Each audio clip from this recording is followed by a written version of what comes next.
থেকে আকাশ যেন ফেটে পড়েছে। সকাল থেকে টানা বৃষ্টি, খাল বিল পুকুর সব জায়গায় থই থই জল।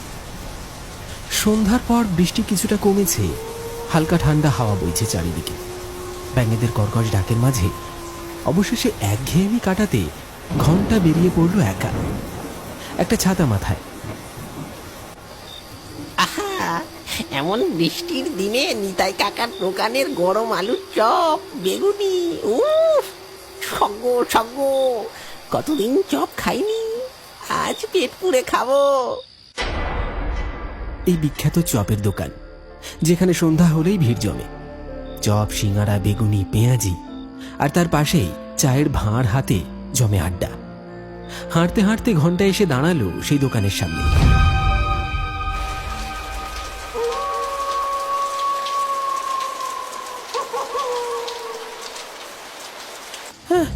ধুর, পরপর 5 দিন দোকান বন্ধ, মোটটাই গেল চটকে। এত আশা করে এলাম, ধুর।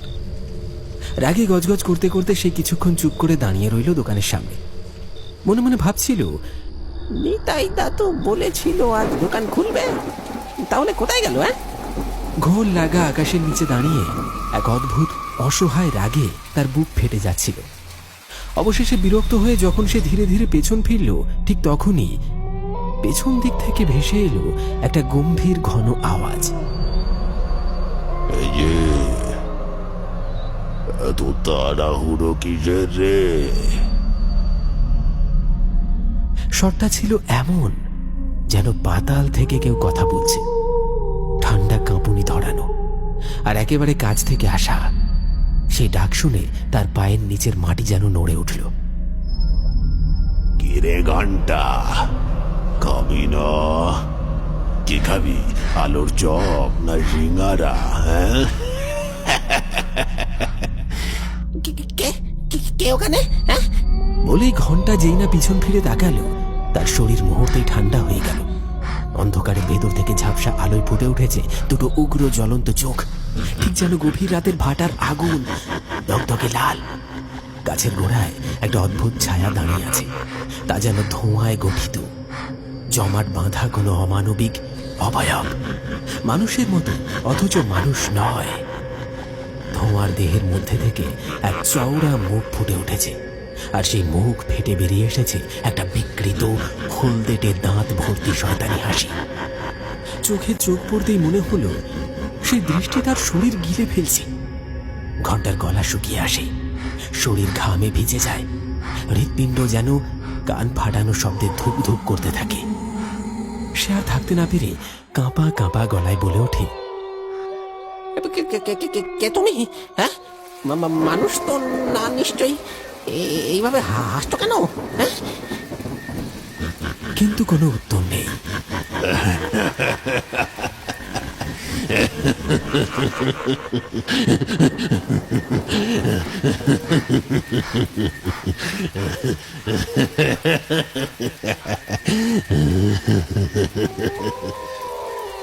শুধু হা হা করে হেসেই চলেছে সেই ছায়া। ঘন্টা কাঁপতে কাঁপতে কয়েক পা এগোয়। এমন সময় হঠাৎই ছায়াটা মিলিয়ে যায় অন্ধকারে। না না না না, এটা কোনো মানুষ হতেই পারে না, কোনো মানুষ হতে পারে না। সেই রাতে ঘন্টা ঘরে ফিরে কিছুই বলেনি, বিছানায় গিয়ে কাঁপতে কাঁপতে ঘুমিয়ে পড়ে। দেখ নিতাই, ভালোই ভালোই কাগজগুলো দে বলছি, ঝামেলা বাড়াবি না। যা যা যা তুই করিস, ওটা ঠিক নয় একেবারেই। কেন রে, তোকে কাগজ দেব কেন? এটা কি তোর বাপের রাজত্ব নাকি যে যা খুশি করবি? বাবার জীবদ্দশাতে সব লুকিয়ে লুকিয়ে লিখে নিয়েছিলি। পালপাড়ার ওই 2 বিঘা জমি আর ওই 4 কোণার মাথায় থাকা জমিটাও সব তো তুই একাই গিলে খেয়েছিস। আমার ছেলে, তার ভবিষ্যৎ কিছুই তো রাখিসনি। ভাগ্যিস বাবা বুদ্ধি করে শেষমেশে চপের দোকানটা আমার নামে করে দিয়েছিলেন, না হলে হয়তো সেটাও তোর থলিতে ঢুকতো। হে কাকা, তুমি আমার বাবার সাথে এরকম বাজে ভাবে কথা বলতো কেন? তারা জীবন কলকাতায় পড়ে থেকে তো একবারও আতনি গিলাবে। এখন দাদু মোলটাই এতে তো কাগজের গন্ধ পেয়ে চপের দোকানের কাগজটা দিয়ে দাও, আমি বলছি আমার বাবাকে দিয়ে দাও। চুপ কর পচা, বড়দের কথা বলার সময় মাঝখানে কথা বলতে নেই, শিখিসনি? তুই জানিসই বা কতটুকু?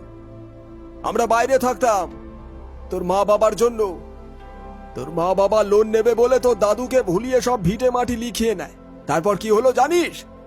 তোর মা এমন অশান্তি শুরু করলো যে একদিন আমাদের ঘর থেকে তাড়িয়ে দিল। সেই থেকে আমরা কলকাতায় ভাড়া বাড়িতে থাকি। তবু দূর থেকেও আমি প্রতি মাসে বাবাকে হাত খরচ পাঠাতাম। আর সেই বাবাই একদিন আমাকে চুপি চুপি ওই দোকানটার কাগজ দিয়ে বলেছিলেন, এই কাগজ কোনোদিন মদনকে দিবি না। এই দোকান বাবার শেষ স্মৃতি আমার কাছে, ওটা আমি কিছুতেই ছাড়তে পারবো না।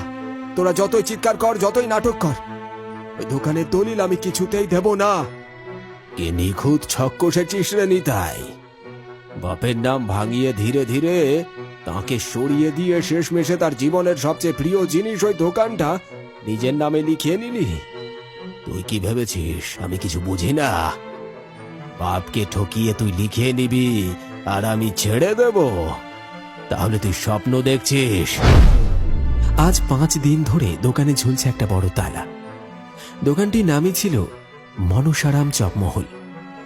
একসময় স্বর্গীয় মনসারাম পালের গড়া এই ছোট্ট ঝুপড়ি, যেটা পরবর্তীতে হয়ে উঠেছিল গ্রামের অন্যতম জমজমাট খাবারের ঠেক।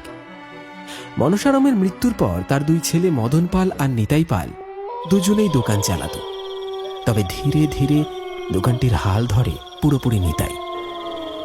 তবে সমস্যা বাঁধে তখন, যখন চপমহলের বর্তমান অবস্থান রাস্তার একদম ধারে ব্যস্ত মোড়ে হওয়ায় তার বাজার মূল্য আকাশ ছোঁতে শুরু করে। মদন পাল সেই মূল্যবান সম্পত্তির ওপর দখল নিতে মরিয়া হয়ে ওঠে। মদনের একটাই দাবি, দোকান সংক্রান্ত সমস্ত কাগজপত্র তাকে হস্তান্তর করতে হবে।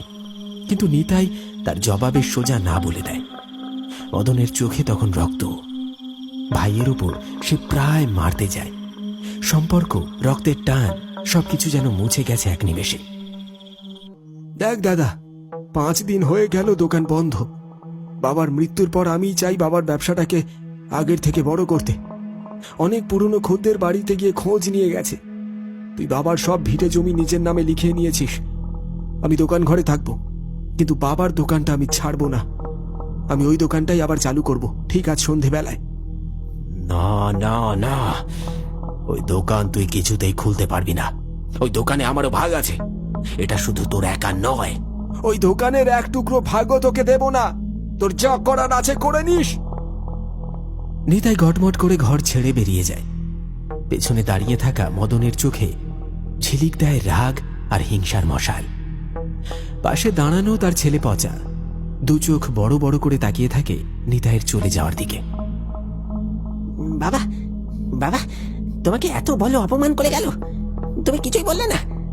আমি দেখে নেব ওই দোকান কি করে চলে। শেষ করে দেব সবকিছু। একটাও খদ্দের টিকতে দেব না ওর ওখানে।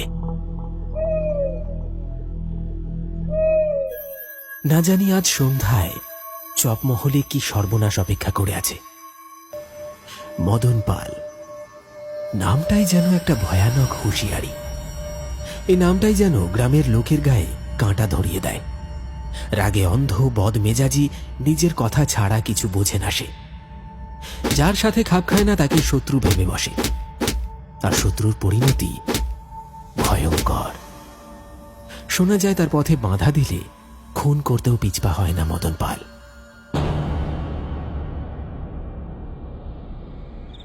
আরে দাও কাকা দাও, একটা গরম গরম বেগুনি, একটা আলুর চপ, আর সাথে একটা সিঙ্গাড়া দিও তো। আজ খিদেটা যেন চেপে ধরেছে। এই যে নে রে, শুধু সদ্য ভাজা, সাবধানে খাস, গরম কিন্তু।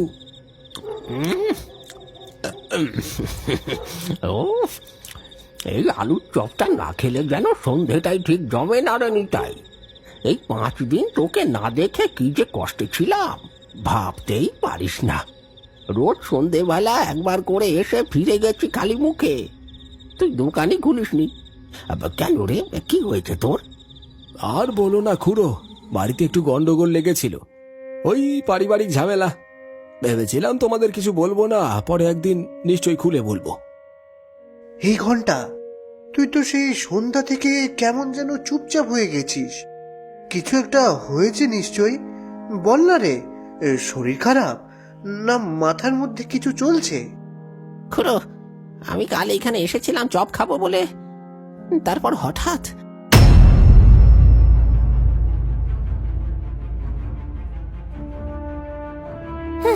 ধুর, পরপর 5 দিন দোকান বন্ধ, মোটটাই গেল চটকে। এই যে এত তাড়াহুড়ো কিসের রে?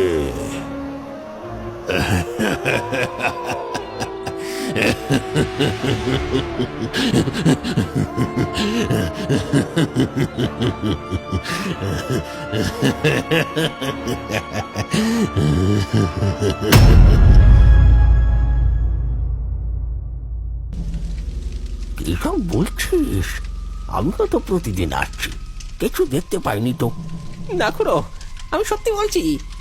আমার মনে হয় কাক ওই সদ্য সদ্য মারা গেছে। দোকানের মায়া এখনো ছাড়তে পারেনি। কথার মাঝে ইতি টেনে হঠাৎ ঘন্টা চিৎকার করে ওঠে। ওই দেখো, ওই দেখো, দেখো, ওই দেখো, লাল লাল ভাটার মতো চোখ, হলুদ হলুদ দাঁত। ওটা আবার এসেছে। মানুষ না খুড়ো, ওটা মানুষ না। আরে কি হলো রে ঘন্টা? কি সব উল্টো পাল্টা বলছিস? মাথা খারাপ হয়ে গেল নাকি?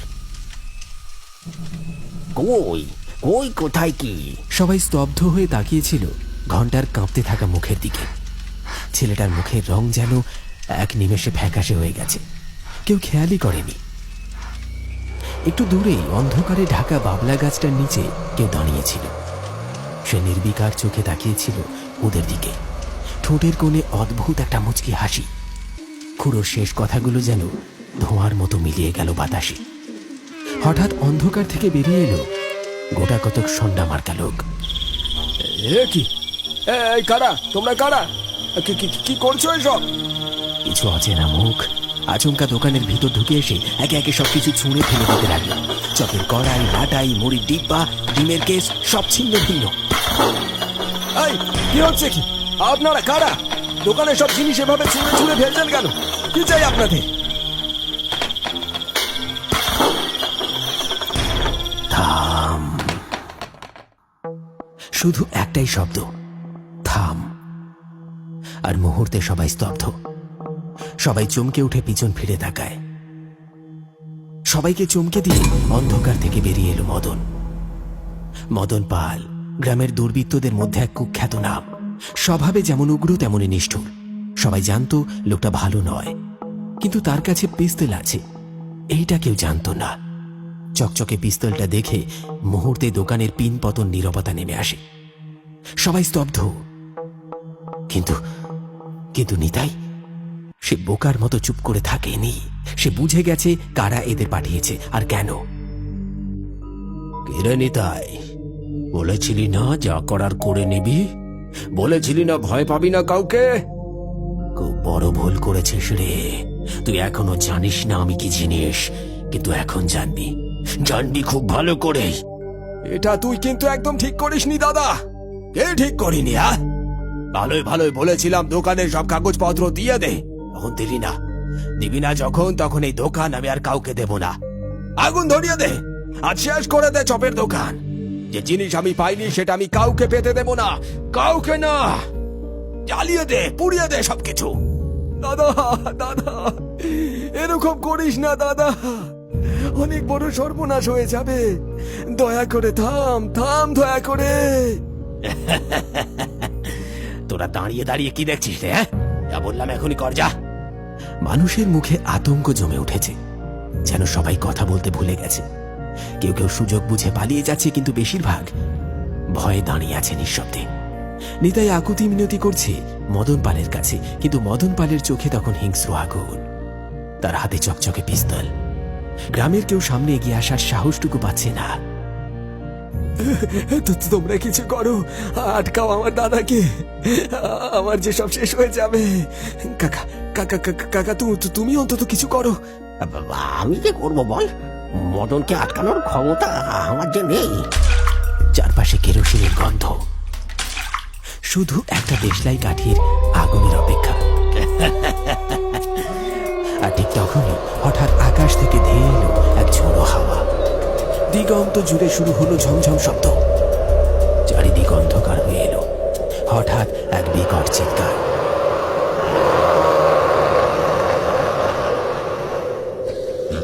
অন্ধকার আকাশের নিচে নামলো এক বিশাল ছায়ামূর্তি।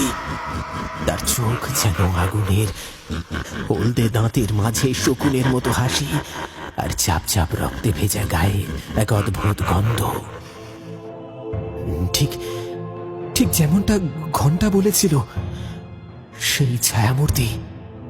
সন্ধ্যা গোছের লোকগুলো তখন সবার সামনে এসে দাঁড়িয়েছে। কে কে তুই? এখান থেকে চলে যা।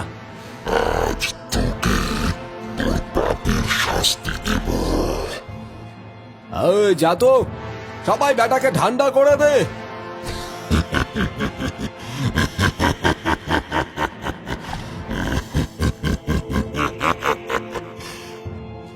মদনের কথা শুনে লোকগুলো এগিয়ে গেল, আর ঠিক তখনই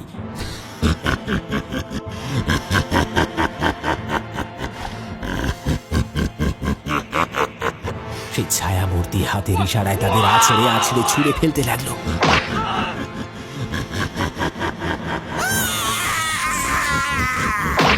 কখনো সামনের গাছগুলোর দিকে, কখনো আকাশ থেকে মাটিতে। সেই ছায়ামূর্তি আছড়ে আছড়ে মেরে ফেললো তাদের। আর সবাই শুধু হাঁ করে সে দৃশ্য দেখতে লাগলো।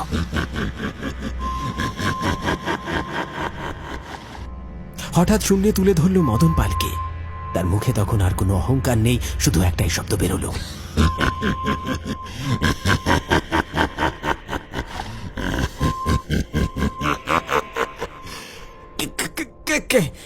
কে তুমি? কে? আমাকে ছেড়ে দাও, ছেড়ে দাও আমাকে। আমার দরকার নেই এই দোকানের। নিতাই এই দোকান নিয়ে যাক, নিয়ে নিক দোকানটা। মদন জোর করে সব সম্পত্তি নিজের নামে লিখিয়ে নিলি। এই দোকান আমি তোকে দিতে চাইনি বলে আমায় খুন করলি। বাবা, তার মানে তুমি মারা যাওনি? তোমাকে ও খুন করেছে? ও আমাকে খুন করেছে। বাবা, আমি সম্পত্তির লোভে অন্ধ হয়ে গিয়েছিলাম, আমায় ক্ষমা করে দাও। ক্ষমা। তুই আমার ছেলে না, তুই একটা শয়তান। বেঁচে থাকতে তো শাস্তি দিতে পারিনি, আজ তোর পাপের শাস্তি দেব, শাস্তি দেব তোকে। বাবা, আমার ভুল হয়ে গেছে, আমায় ছেড়ে দাও। এই দোকান ভাই নিক, আমার চাই না, আমায় ছেড়ে দাও। তুই আমারই রক্ত, তাই প্রাণে মারবো না তোকে, কিন্তু তোর ভিতরের লোভ, ওই বিষ আমি আজকে উপড়ে ফেলবো। এমন শাস্তি দেব যা তোর শরীরে নয় আত্মা কেঁপে উঠবে। সারা জীবন এই হাত পা দিয়ে পাপ কাজ করেছিস, তাই এই হাত পা আমি পঙ্গু করে দেব, পঙ্গু করে দেব আজ। না বাবা, আমি ক্ষমা চাইছি, ছেড়ে দাও। মদনের কথা শেষ হতে না হতেই পটপট করে ভেঙে দিল তার হাত পাগুলো।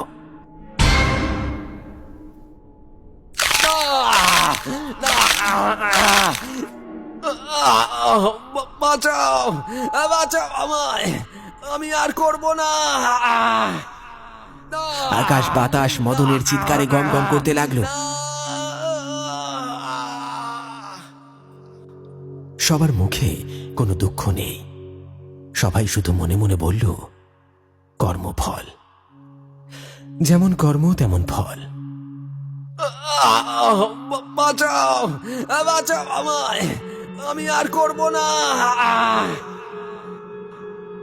এই দৃশ্য দেখে যারা দোকানে ছিল দেখলো পাপ কাজের পরিণাম, কিন্তু কেউ কেউ দাঁড়িয়ে রইল, চোখে এক চিলতে অদ্ভুত আনন্দ নিয়ে মদনের শেষ পরিণতি দেখতে লাগলো।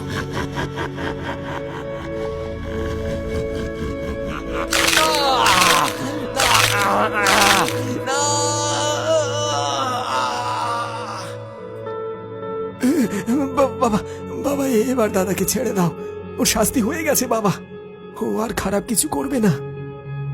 তোকে আমি ছেড়ে দিচ্ছি, তুই তোর পাপের শাস্তি পেয়েছিস, এই শিক্ষা তোর জীবন ভর মনে থাকবে। এখন থেকে তুই আর কোনোদিন খারাপ কাজ করতে পারবি না।